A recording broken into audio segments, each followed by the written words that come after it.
درود به شما دوستان عزیزم، خیلی خوش اومدین. امیدوارم حالتون عالی باشه. به شمال تهران اومدم و اینجا مرکز خرید تندیسه. مرکز خرید تندیس در ضلع شمالی میدون تجریش قرار داره و در سال 1383 شمسی افتتاح شده.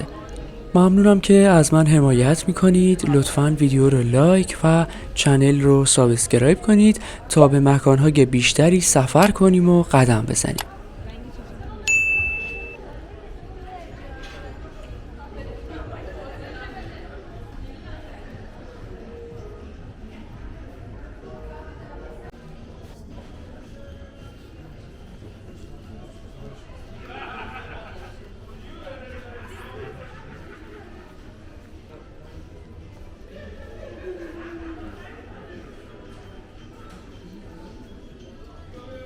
مرکز خرید تندیس 14 طبقه داره و شامل 5 طبقه اداری، 4 طبقه تجاری و 5 طبقه پارکینگ اختصاصی میشه.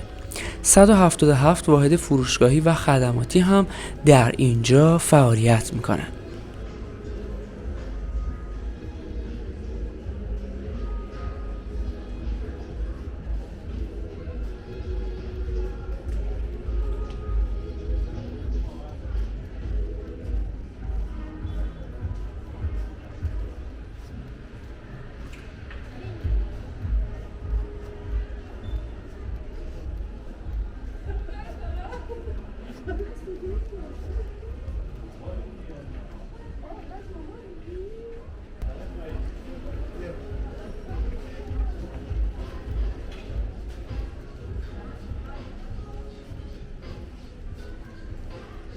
مرکز خرید تندیس جزء اولین مراکز خرید در تهرانه و کالاهای متنوعی رو مثل انواع پوشاک، لوازم آرایشی، کتاب، اسباب بازی، طلا و جواهرات، فرش و کالاهای دیگر رو میتونید اینجا خریداری کنید. ساعت کاری پاساژ هم همه روزه از ساعت 10 صبح تا 10 شبه.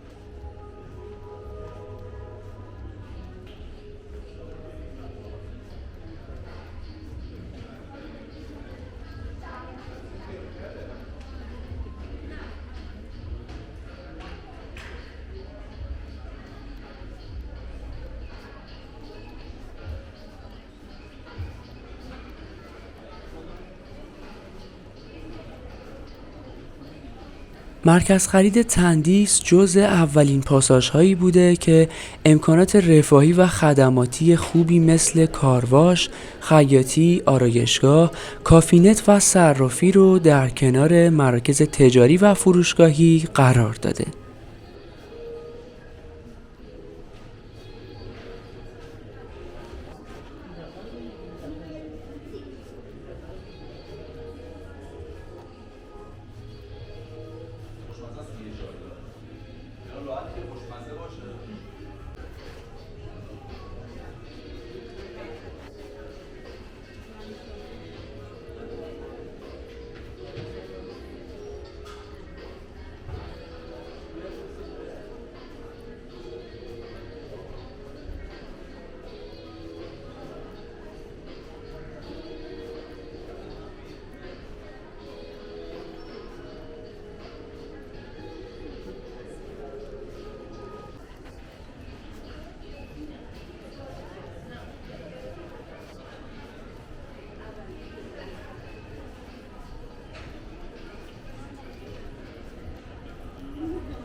دوستان عزیزم، اگه هنوز عضو کانال نشدید لطفاً دکمه سابسکرایب رو لمس کنید تا با هم به اماکن تفریحی بیشتری سفر کنیم و قدم بزنیم. ویدیوهای زیادی توی پیج هست که شما رو با اماکن گردشگری ایران آشنا میکنه. امیدوارم سفر کنید و از زندگیتون لذت ببرید.